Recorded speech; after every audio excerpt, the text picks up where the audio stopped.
I wish we should start a smooth jazz radio station and not play jazz. Would you just talk like a bunch of jazz hosts? We'll do jazz bass a cappella. Boop, boop, boop, boop, boop, boop, bum, ba, bum, ba, dum, bum, ba, bum, ba, bum, bum, ba, bum, ba, bum, bum, ba, bum, ba, bum, bum, ba, bum, ba, bum, bum, ba, bum, ba. You see, you see that? We just created the theme song without AI. We are the AI. We are. We're already here. Our intelligence is definitely artificial. We have a lot of interesting artificial stuff to talk about. And I think AI is gonna come into this conversation with the way that the new 2K23 game is going. But we have Max, founder, owner, leader, employee of XVPW. How you doing, man? You just botched. You just botched the name a little bit. That's fine. It's a tongue twister. It is? Is it really? I don't know. What? Extreme virtual pro wrestling. Say XVPW 5 times fast. XVPW, XVPW, XVPW, XVPW, XVPW, XVPW, XVPW, XVPW. All right, well, fuck you both. Imagine me on a labia. I'd fucking destroy somebody. now, like I've seen a couple promotions who use like 3 W's into like an X or something. I'm just like, okay, that's too many single letter W's. 3 W's to an X. Yeah, man. I seen a couple promotions like that. I thought of the name for XVPW. I did not want a 3-letter promotion. I always did the 4 letters because it stands out. Like New Japan Pro Wrestling. Like, oh, that sounds dope. I like that. So I wanted to copy that. I wanted 4 letters. What about 2 letters? How do you feel about the 2 letters? Oh, I don't know. That sounds weird. If anything, I would have just like thought of a word for my promotion, like evolve. That was the name of the promotion, evolve. Progress, like if it wasn't for 4 letters, I would have just thought of like a 1 word. Well, do you think that we're coming to a point, especially with Call, that we're running out of names now? Nah. I think it's gotten to the point where, I see it simply just because we've got companies that are like legitimately calling themselves WCW, so on and so forth. And not only just calling themselves, like abbreviating, because they might like have a different meaning to the letter. But, you could definitely tell that the inspiration is drawn from Did you guys like start together? Nah. Who, Max and I? Absolutely Yeah. not. Nah. I discovered Geo, I think 4 years after I thought of Extreme Virtual Pro Wrestling. It was a long time. And you're from the same county. Yeah. We're from the same county and we somewhat know the same people. But we never crossed paths ever in our lives. It's kind of the thing with Hudson County. It's like it's a very small town for being so big. It's that 6 degrees separation divided by 2.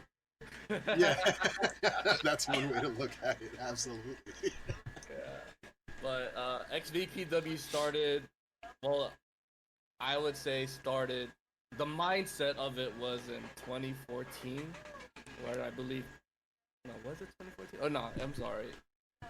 All I know is I bought the 2K17 game, or was it 2? No, it was 2K18. There you go. So the thought of it was on 2017. I got the game W2K18. I had a group of my friends come over for a Secret Santa, and I created everybody on 2K18, and we did like a Royal Rumble or some shit like that. And next thing you know, my friends were acting like wrestlers. And from there, I thought of we could do something because I was already a YouTuber at that time. We were a tabletop gaming YouTube channel. We used to play Yu-Gi-Oh. Oh, really? Yeah, we used to talk about wrestling a lot and all that. And yeah, from there, we did a couple of wrestling skits on my old YouTube channel, but for some reason it got deleted. I don't know why the channel got deleted. Maybe because I wasn't uploading consistently enough. Because I was reading that XVPW mindset. I was like, man, how could I make this into something?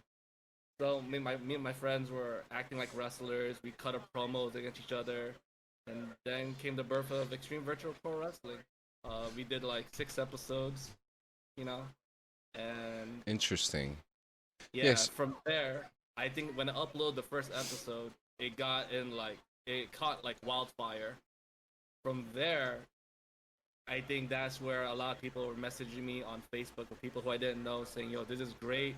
Come join or check out our promotion or some shit." And I realized, oh crap, here I thought of being original, and I see people who's been doing this since 2008, 2010. Yeah, and probably even earlier. I mean, Yeah. when I first, I mean, I've played just about almost every WWF game that came out in the beginning, but we didn't even start customization to what, just like last 20 years, if even that. I guess the first one, Just Bring It or something. Something like that. The And loading screens were shorter, so yep, so the first SmackDown game that came out was in 2000, and that's when you really like got to have some fun with your customization and things like that. And with weird names, and then there was Know Your Role, and then there was so many.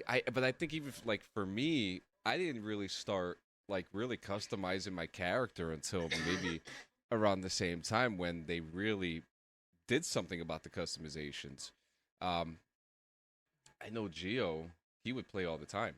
He would, it was one of our favorite games. Like it was the only good game that we could play, and everything was always so smooth. So, I mean, I there was. interviewed a guy. Forgot his name. Shit, it's in my channel. But I interviewed a guy who who did Caw, and like he would produce shows together. But when I ask him what was his thought process behind this and how did he do it, he used to record off disc, like reusable disc, and he would put the shows together through that. And I was like, when did you start this, and how, and this even before That's Facebook, incredible.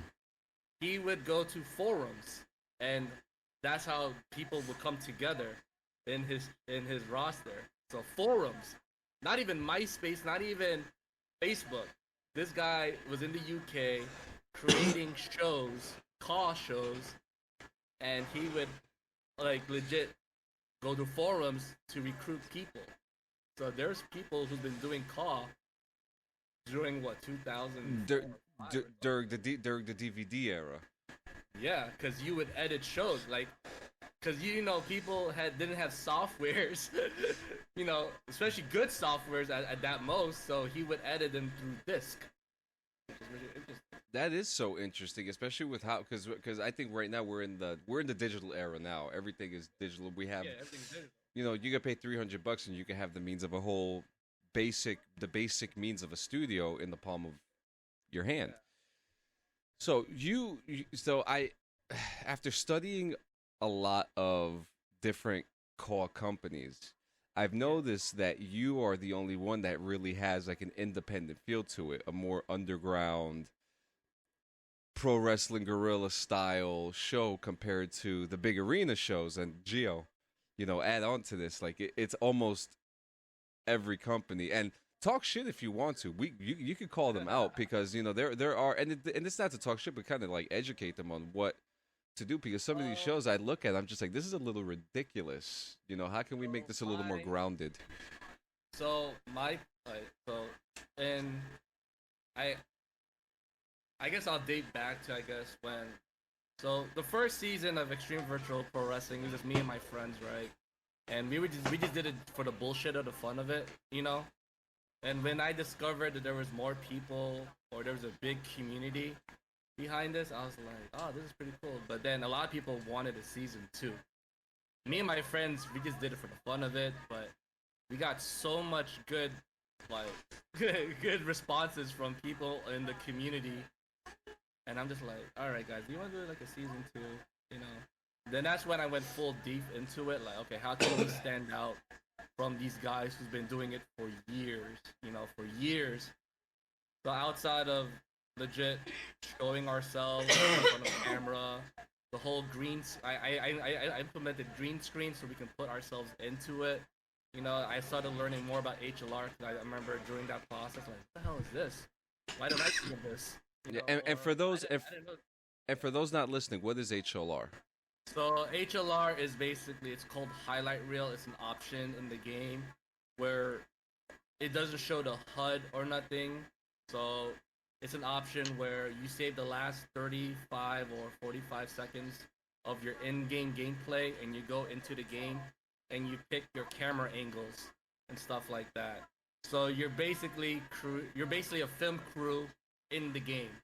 And a lot of people use HLR to create a better match feel and also to create unique move sets and combinations. So that's what HLR is. HLR, highlight reel. So when season 2 came about, I realized, okay, let's up the ante, you know. And from there, I realized because I always think bigger. So okay, so while people when I'd be like, okay, season 2, we're gonna create our production, blah blah blah. But in my mindset, is more like, how can I make this into a legit thing? I always think bigger. And every time I do something from a YouTube or a podcast, I take it 10 times or no pun intended to the extreme. In my head, that's my extreme. How can I like make myself known? How can I if these guys been doing it for 10 years and I only did it in 6 months and I reach a bigger impact, how can I do that times 10? So that's when I realized I'm gonna buy me a DHLR camera and I'm gonna go to the wrestling scene. I'm gonna understand wrestling as it is.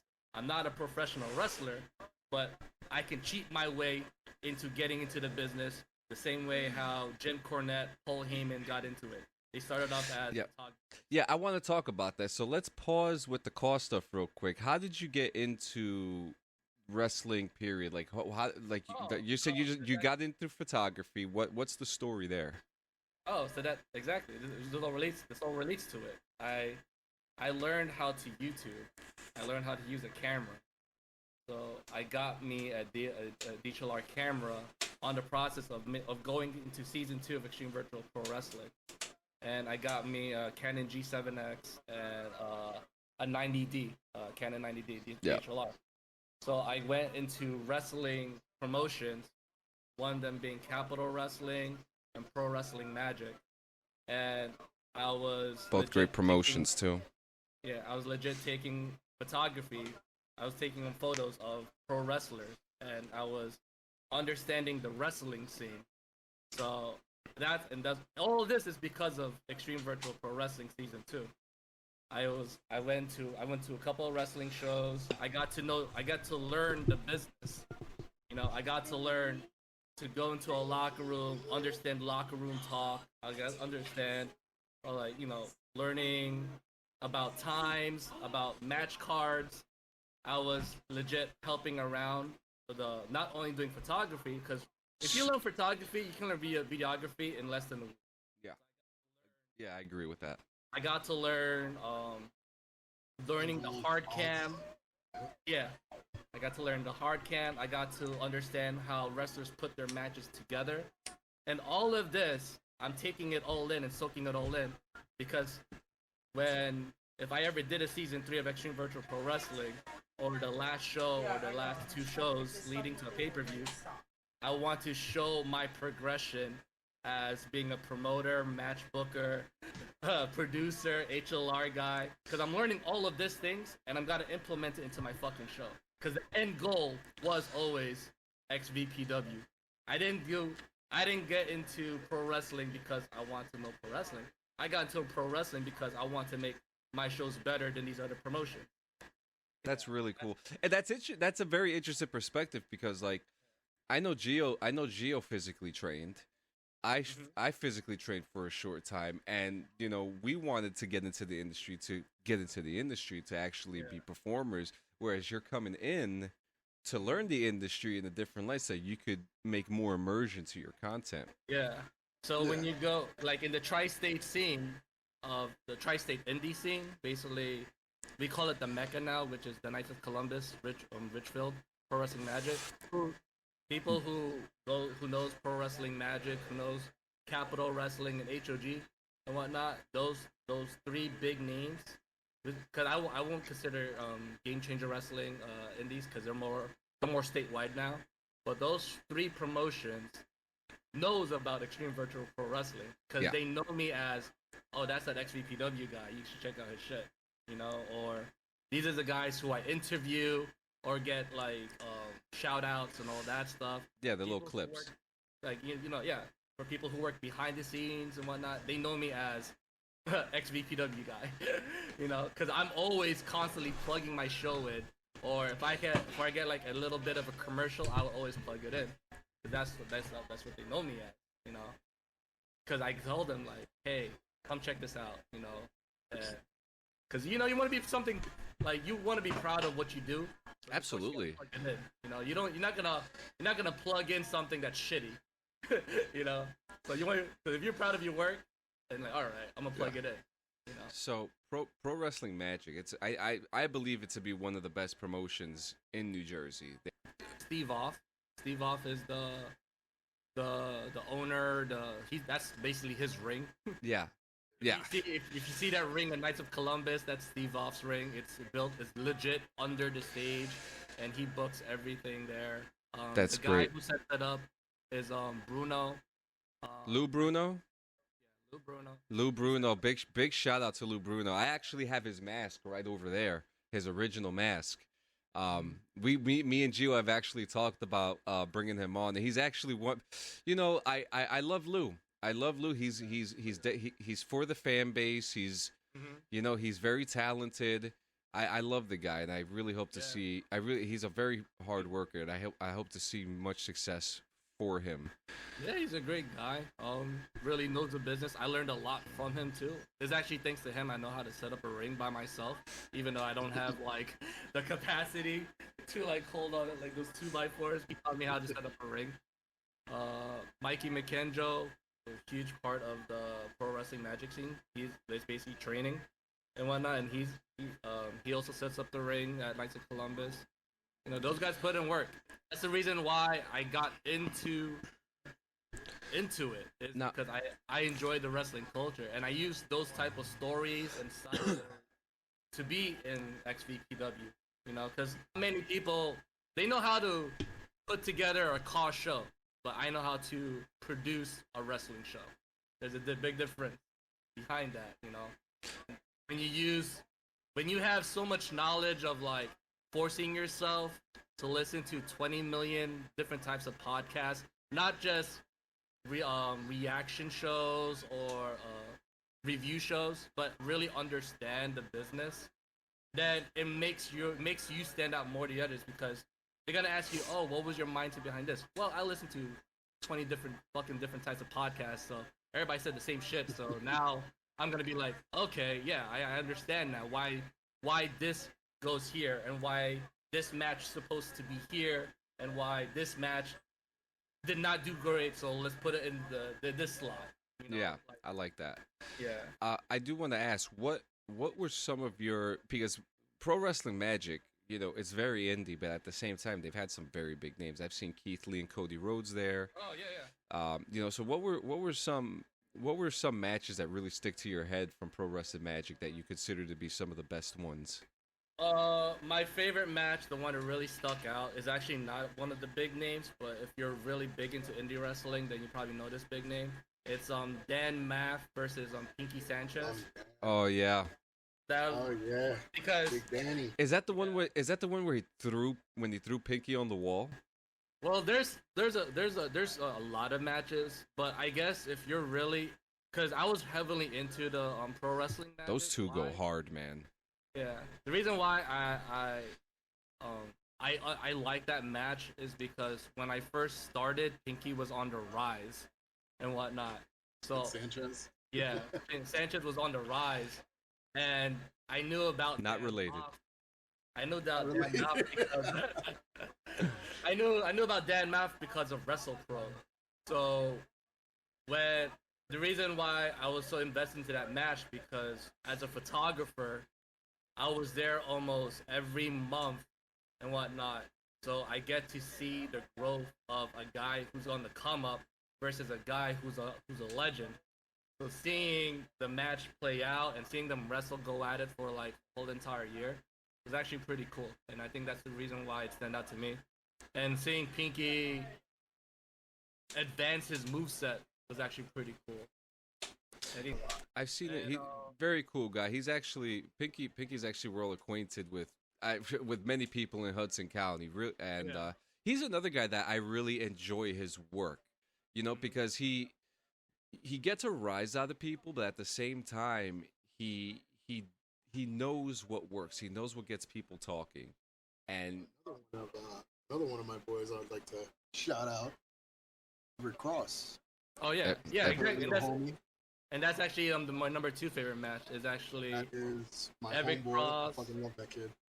so it was Everett Cross and Smiley because they were a tag team. Smiley. Mm-hmm. Those, so Everett Cross was learning under Smiley, and I knew Smiley because of HOG, and HOG because of Pro Wrestling Magic, because it will work the same way. House So, of Glory is so Smiley great too. Smiley got me my gig at HOG because I used to take pictures at HOG. So and Everett Cross was on the come up because he was still brand new to the scene. He was called God of Drivers, and that's the reason why I used the Omega Driver.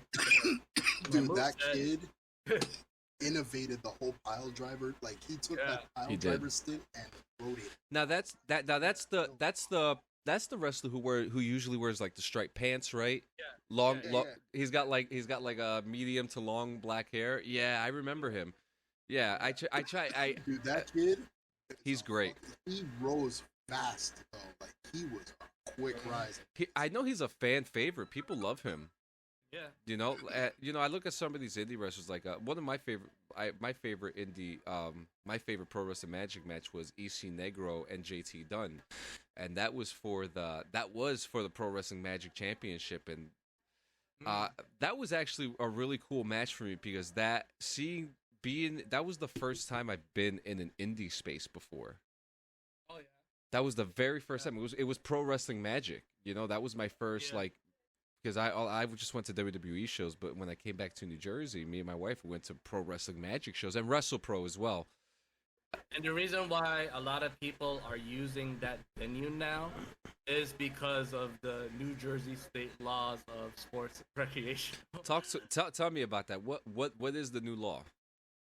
The law is basically in New York City and whatnot. You can't do that many those death matches and stuff like that. So when you look, there's like no bleeding and all that shit. Yeah. And look at the history of New York in general, where it wasn't until just a couple years ago where UFC was just allowed to come in and actually do shows in New York. So if you look at the wrestling scene in New York City, especially indie scene, there's only 2 shows, which is House of Glory. HOG and ICW or Game Changer and whatnot, but they don't do any death matches. All the death matches and stuff that are all that is in New Jersey. It's all in New Jersey. Trenton, Yeah. Yep. CZW, things like that. Yeah. Because in the rest and that's why because they can get away with it. It's not can bleed. You can use a table and all that stuff. But in New York, nah, you can't do none of that. They legit had to shut down a GCW show. I think it was Homicide's anniversary, and Nick Gage used a pizza cutter, and they legit just shut it down. Like that's it. No. Cops came in and all that stuff. Yeah. No way. Very interesting. Yeah.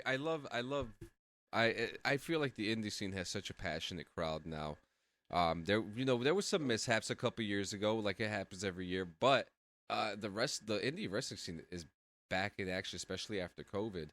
Gio, Gio, do you have anything before I start digging deep?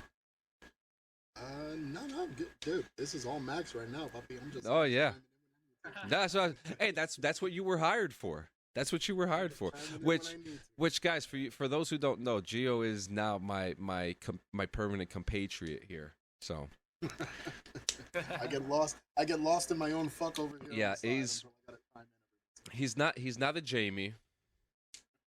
You know, he's more than that. But now I do I'm want to not a ask. fan, So, unfortunately. how important is it to you? So, character immersion. So this is all like for me. I'm a big RP player. GTA, Red Dead Redemption, Fallout. How important is it? How important is character immersion from you from real life human to character? And what do you expect from people who create these characters? Oh man, you know it's funny because wrestling itself is just an opinion to me. There's no good or bad way to go about it, but there is a constructive, professional way to go about it in a way.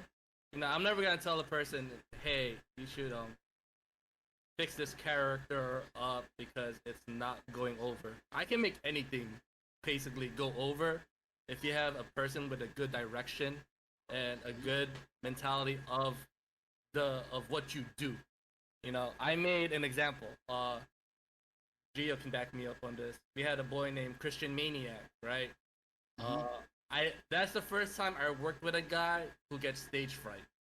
That's the first time I ever in my life witnessed stage fright from a person, and his anxiety is about to go through the roof because I said, "Okay, lights, camera, action," and he froze.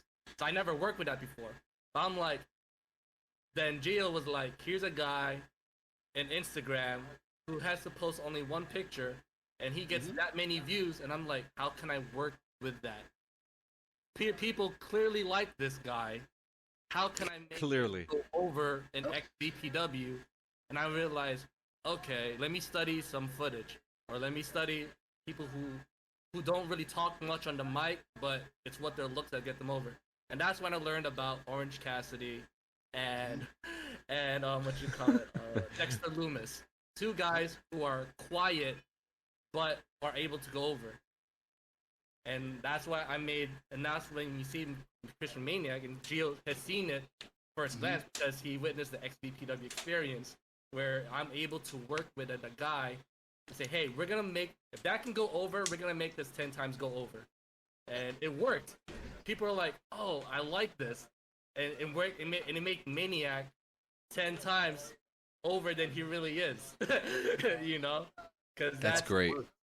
because you work, because like I said, like, and I learned something from Paul Heyman not too long ago, is the reason why ECW talent got so over with the crowd is because he took time to work with each wrestler. Vince McMahon or Eric Bishop would not know what to do with Raven. No. Why, like, you know, or like, why would a guy, you know, like, why would a guy who does not go over in the W crowd go so over in ECW? Because they see the growth. The guy behind the camera knows how to shoot from the bottom up to make him look good, or you know, and that's the reason why you need a person with a direction or the growth of a character to make him go over. Raven and Tommy Dreamer work together behind the Raven character, and Paul Heyman put his input on it and say, "Okay, I like where this is going. We're gonna do this. We're gonna do that. We're gonna do that. Here's a okay. This character's going over on XVPW. Let's take that character and put him over at another promotion." No, they wouldn't know what to do with that guy. That's the reason why. That's the reason why I feel like Gates loves working with me, because I know the direction. He told me what to do. He told me what his character is. Okay, now it's my job as a person who's on a promotion, who knows booking. We're gonna do this in 5 episodes straight. We're gonna show the development of the Gates character, so it'll go over in this one. People don't take that one-on-one or the personal booking, and that's the reason why there's difference between XVPW, which is a legit show, and you have those other cautions, those other promotions. That's those are the shows that I call the toy boxes, where they're just literally fan companies. It's wrestling fans who don't really understand the business aspect of it. Yeah. game or not, there's still a science to wrestling. There's a Yeah. science to building a story. There's a A science to character. creating a character. There's a science to creating the persona behind that character. Like there's a lot that goes into just So it's a game. Like no, if you're gonna be a part of something of creative community, then there is a business aspect to it. You guys are working because that's what business is. Business is work. You're working to build something, whether if it's for fun or not. Like there's a passion that goes into it. I guess to answer your question, it's more of what do I look for in an XVPW call or wrestler is somebody who knows their calls very, very well to the point where I can help out and create that vision for you. If you tell, if I ask you what's your gimmick and you say I don't really know, like okay, how can I help me help you? Yeah.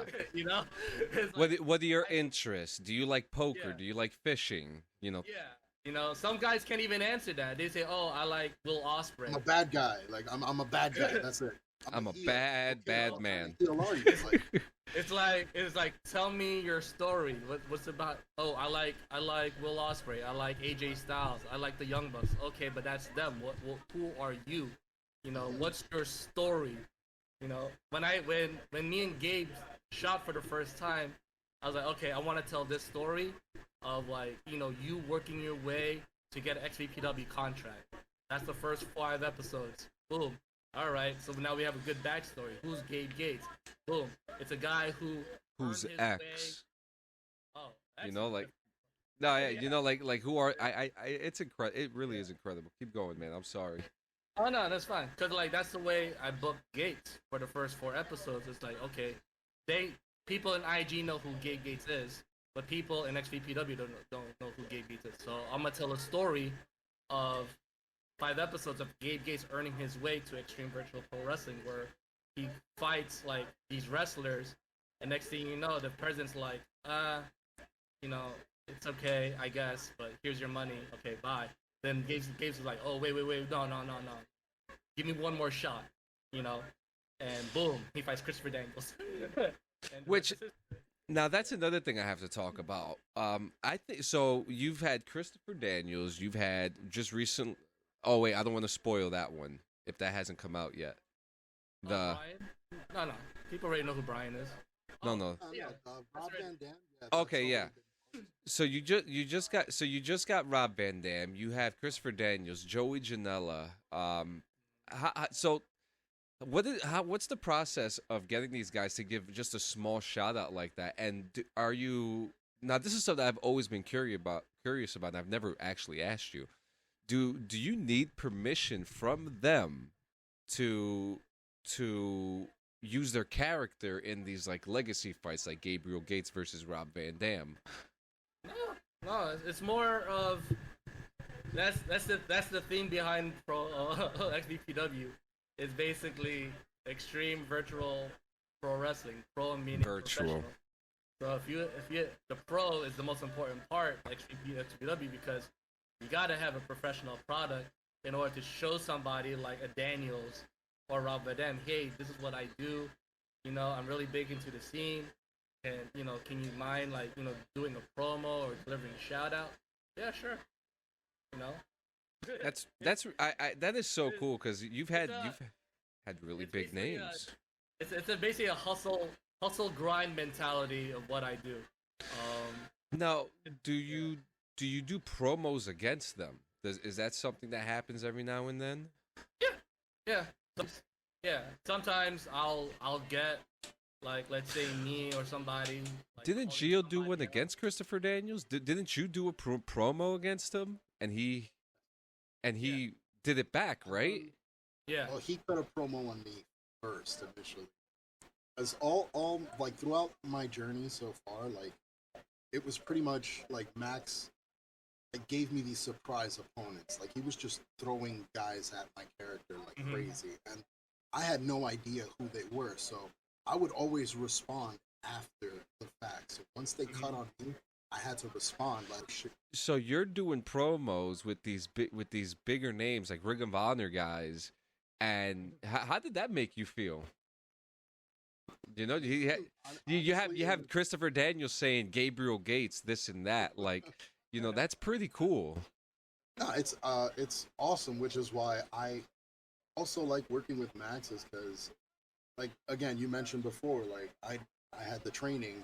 Not only did I have the training, I also, like, did a stint where New Jersey All Pro for a while, and I was literally a throw around guy for Jersey All Pro for a couple of months until they actually like gave me a shot, and then they introduced the cruiserweight belt for the first time, and they gave me that opportunity. So that was probably the biggest moment I ever fucking lived out, was that. And then what kind of ended that for me was this guy named 911 at the time. This fucking gigantic son of a bitch. Oh, Oh, 911 powerbombed from my ass. ECW. Yeah, power bombed my ass out the goddamn ring, and it hurt a lot. So I took some time off. I was working like behind the scenes. I was doing like table work and shit, and then I decided to get back in. And when I got back in through ECPW, which is East Coast Pro Wrestling. So I got back in through them as kind of like a henchman fucking dude with JP, which was Pitt at the time.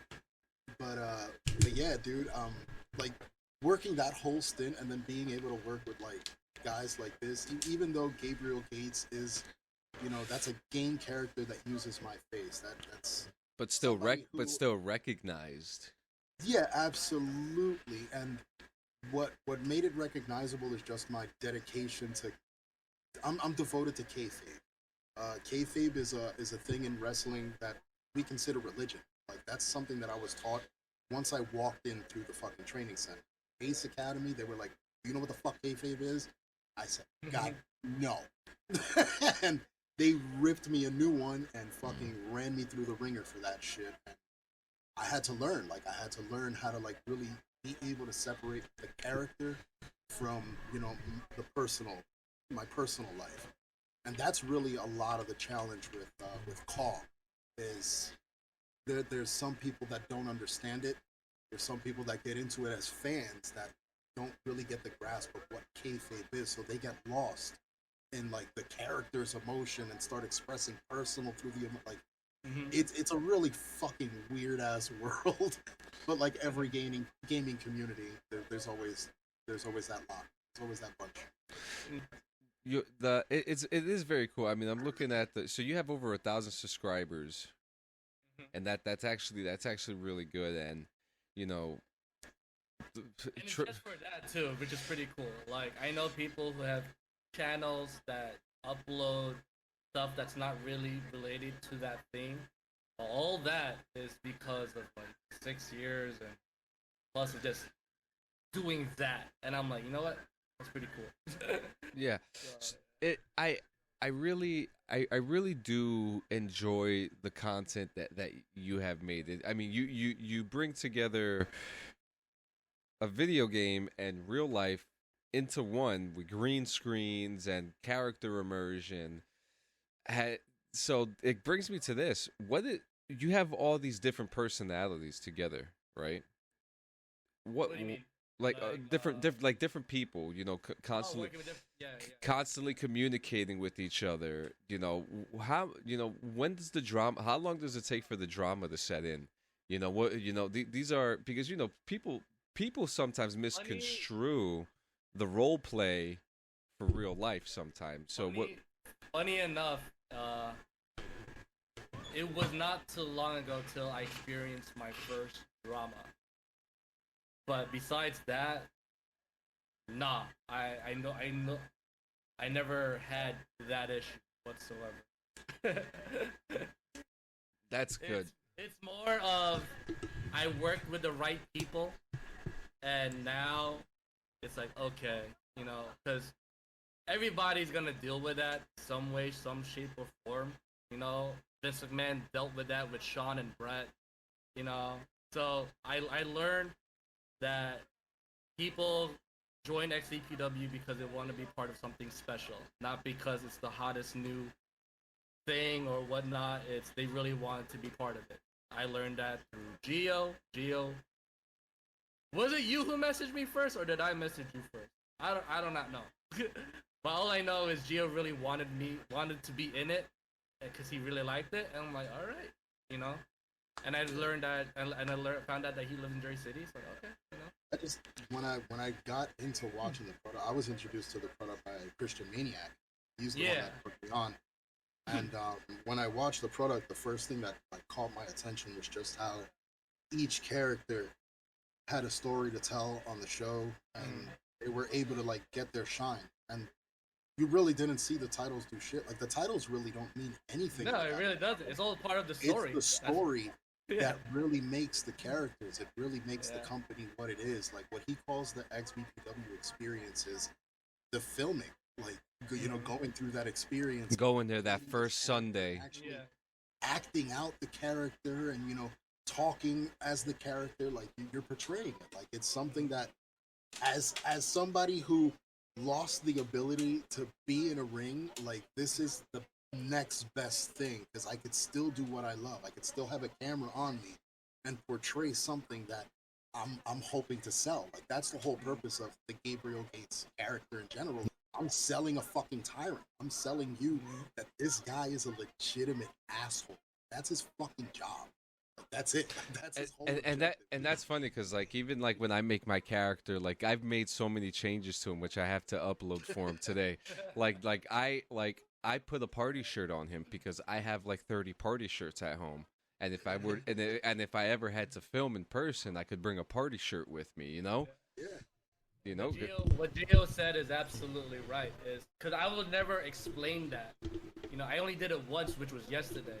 You know, but that's why I said like the titles don't really mean nothing because I made it. I made my show that way because it's all about the character. You know, it's all about the person. I can put a title on a fucking dog. And my dog will go over more than the fucking title. You know, that's the whole point. You could put lipstick on the pig. Yeah, like I can make a paper cup go over.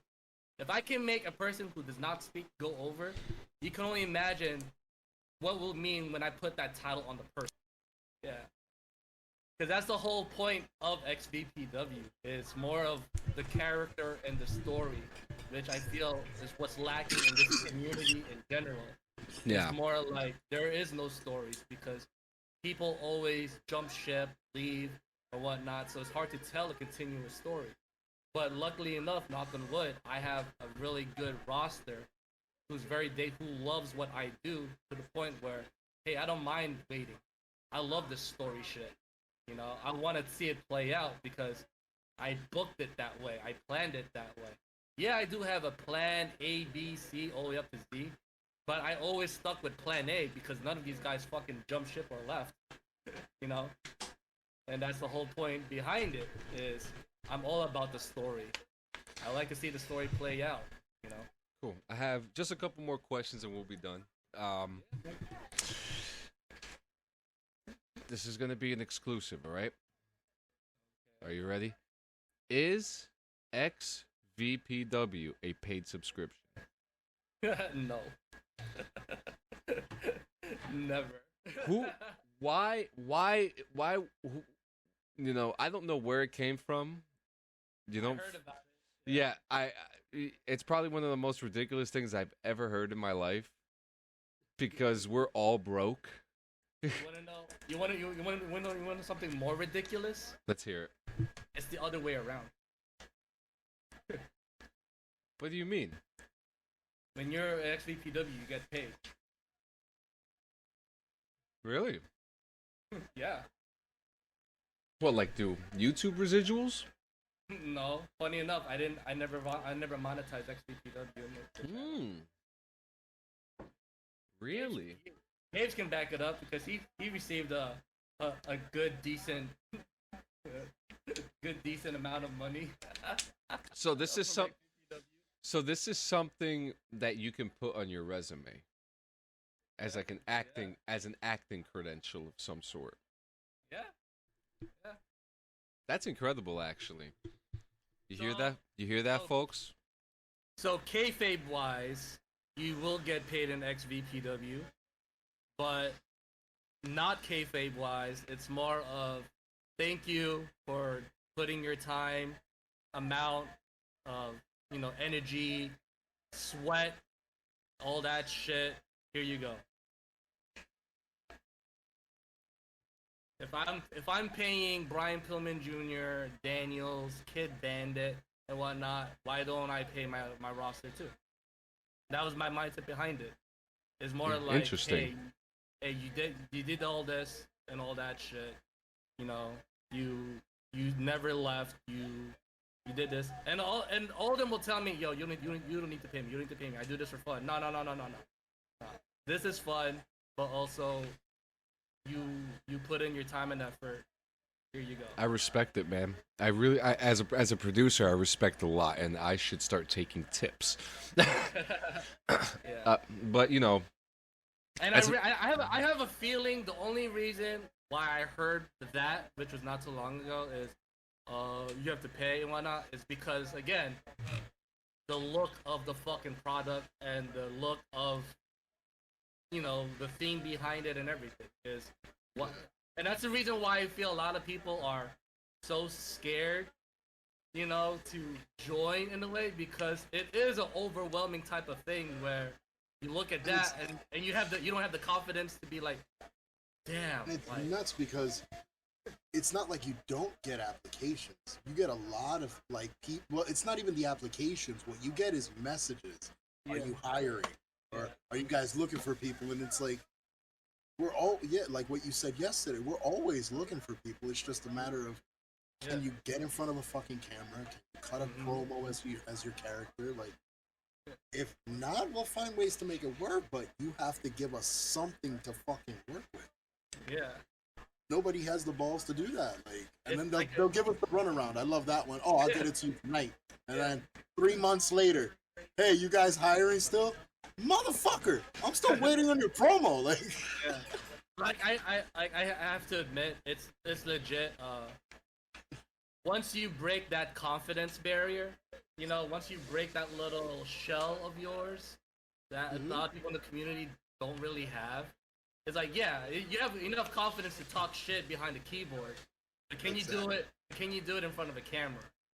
Exactly. And that's the reason. That's the feel like a lot of people are very overwhelmed when they look at something like XVPW because they don't have the confidence to be like, I can do that. Okay, do you want to join? Yeah. All right. Well, actually, let me add on to that. It's not just the confidence of being able to get on a mic and spit.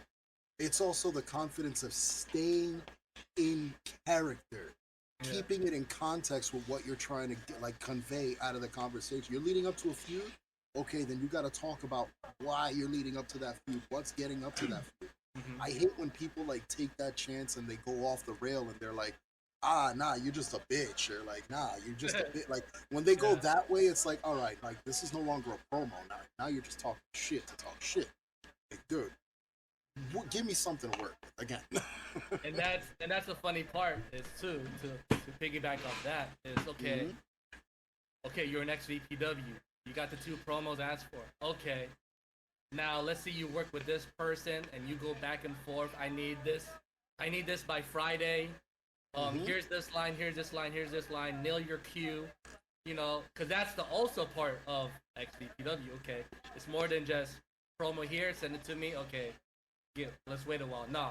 I want you to work with a segment with a guy who will probably out promo you, but you know what?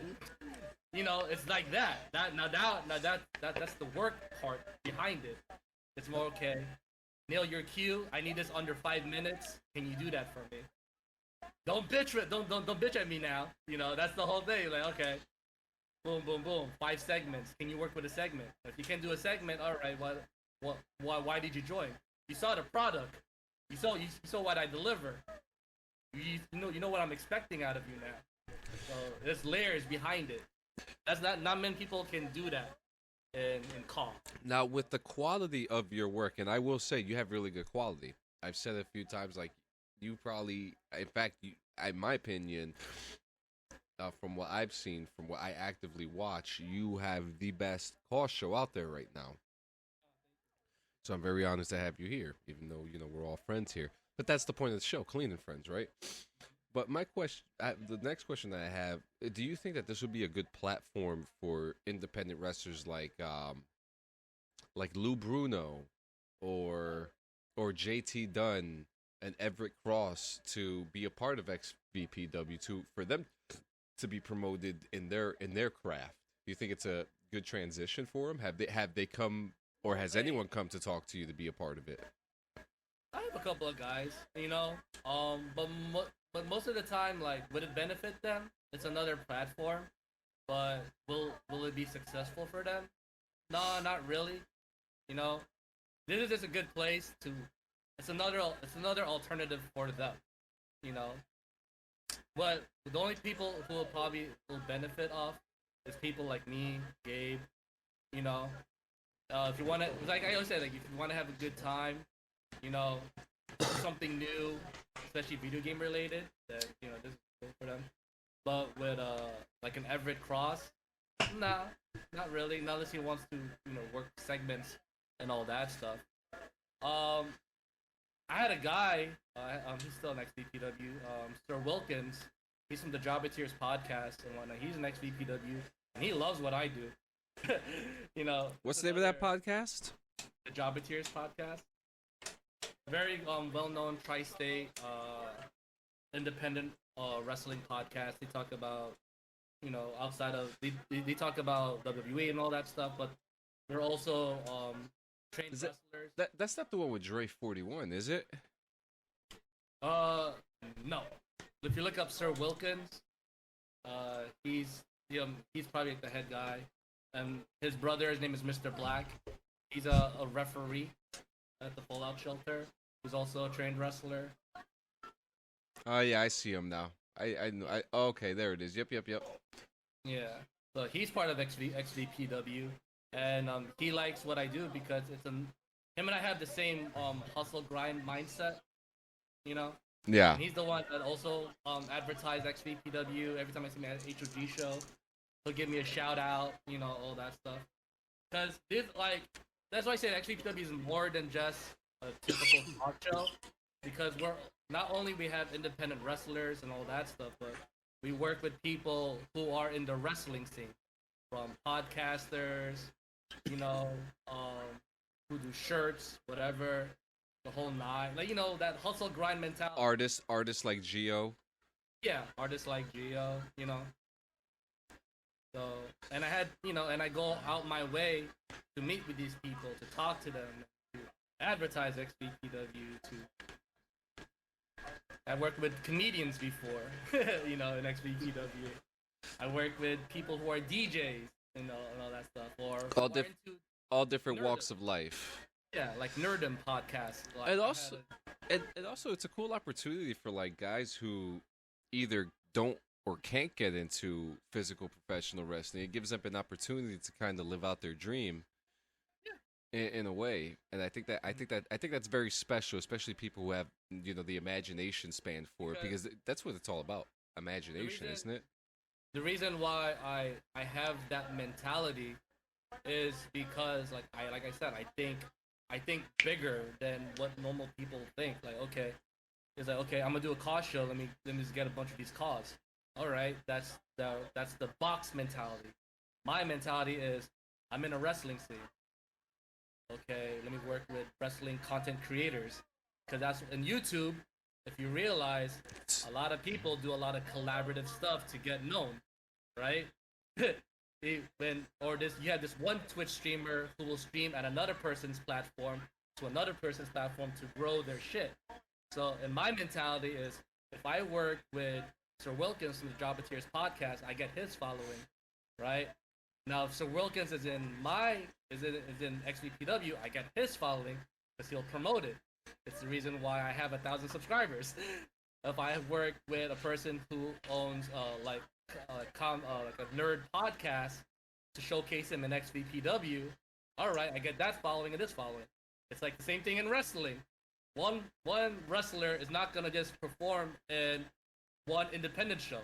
He wants to grow, so he'll grow in another promotion, and another promotion, and another promotion. Will Ospreay is not just in New Japan Pro Wrestling. He's also in Progress. He does something in HOG. He does something in that. So it's that like I said, that indie mentality. If I couldn't, or like you, Sanchez, the fact that now I'm in your guest in your podcast, most likely I'll probably get some of your following because now you're an XVPW. Yeah. That, Which is super exciting, by the way. Yeah. Oh, spoiler alert! Sanchez is signed to XVPW. Yeah, it's gonna be fun. That's gonna be fun. So, all right, I got two more. What's your favorite wrestling game of all time and why? Oh, I gotta say it's 2K19. Yeah. A lot of people probably might say like No Mercy, WrestleMania 2000, or Just Bring It, or Here Comes the Pain. But for me, it's always gonna be probably 2K19 because it's the game I learned a lot on, and also the 76 meta score too. Yeah, and I think for the fact that it helped me be sane during the COVID era because 2K20 was so trash that they kept the servers up on 2K19, and yeah, without 2K19, there probably wouldn't be an XVPW. Interesting. And now, so what does the future entail for Extreme Virtual Pro Wrestling? What's the main goal? Like, what do you see this, or what do you want it to be? Right now, there's this good saying that Paul Heyman said in ECW, and I'm gonna bite it off him because it's basically my new thing now. Is XVPW is the place where we under promised and we over delivered. And that's the theme for probably this show, right? Of this show with the new hall and everything, is which is beautiful, by the way. Yeah, it's that mentality, and I felt like I always had that mentality because I always gonna under promise, but I'm gonna over deliver. If the ticket price was $1, you're gonna get $10 out of this show, you know. I like that, and it's great. It's great production. Where can we find you? Slap us all your slap us all your socials. It's XVPW_YT on probably Instagram and Twitter. Extreme Virtual Pro Wrestling. You can look it up on YouTube. If you type anything XVPW on Google, you'll probably find it'll come up. If you guys want a sweater, sticker, a shirt, all proceeds goes to the XVPW roster. Not me. I don't need it. ExtremeVirtualProWrestling.com is where you get all the gear. I should probably upload the new logo on the shirts now. So yeah. Good idea. Is that the one that's on the corner of Gio's screen there? The one that's on Google right now? Yeah. Okay. Yeah. I literally looked up XVPW and that's the logo that came up. Yeah, see? It's that algorithm, man. Like I said, consistency. Consistency. It's all about the consistency. That shit's scrolling on my OBS 24/7. Dude, Google, the whole Google thing is insane right now. There's you and Joey Janela I'm looking at. Mm-hmm. That's my opponent for the King of Extreme tournament coming up. You know? Yeah, all these. There's your arena, the new arena. Trish Rochambeau versus Youngblood. Yeah, the Google thing. I mean, you can't miss this if you're on XVPW. Yeah, that's the whole. Like I said, man. I treat my promotion like a legit promotion. That's the whole thing behind it, man. If you have a good product and a professional product, you're gonna get good results out of it. You know? And I tend to keep it that way. The new hall. What's that new hall based out of? Basically, the Knights of Columbus. We call it the Mecca. I love it. Well, Gio, you got anything before we end? Nah, man, just keep your eyes peeled. So there's a lot of shit going on with XVPW. Yeah, man.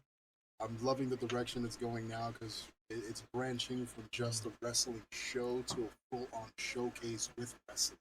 Like that's it's really going to be a lot more to capture the eye other than just virtual characters going back and forth. We're actually dude, we're doing it. Like we're doing as much work as possible to give people something different, like really different, and it's given a lot of us an opportunity to act, you know, to portray, to basically do what we love to do, which is role play, but for real. Like this is legitimate. Like we're portraying these characters, we're playing other characters, we're creating stories, scenarios, skits, and so on, just to kind of broaden more of what extreme virtual pro wrestling is. I'm excited. I'm really excited to see where this goes. I'm am excited too, actually. Too, for the fact that I just can't wait to just drop the show and to see everybody's hard work pay off.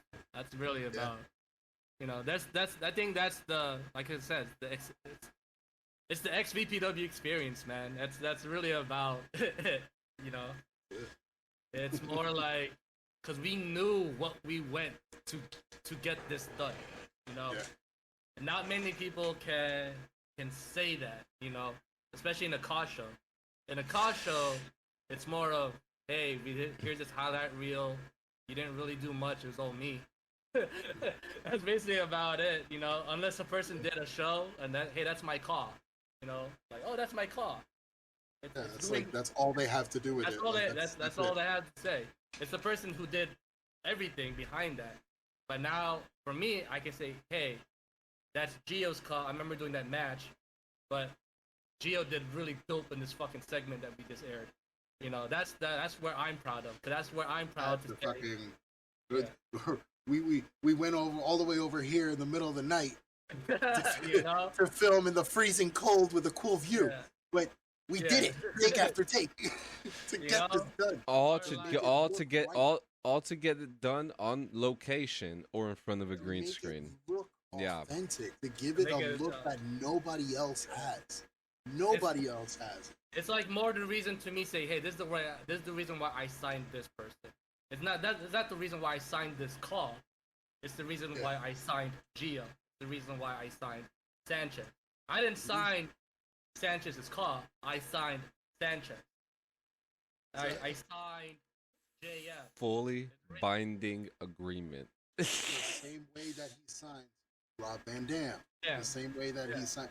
It's authenticity. It's another thing that XVPW definitely provides. Yeah, I don't sign cause. I sign talent. There's a big difference. You know, there's a big difference, and like I said, it's dude. You know what? That's a shirt. I'm making that tonight. That's a fucking shirt. That's the shirt. Mac, sign talent, not cause. Exactly. And we're saying that, Max, thank you. Thank you so much. Until next time. Peace. Definitely.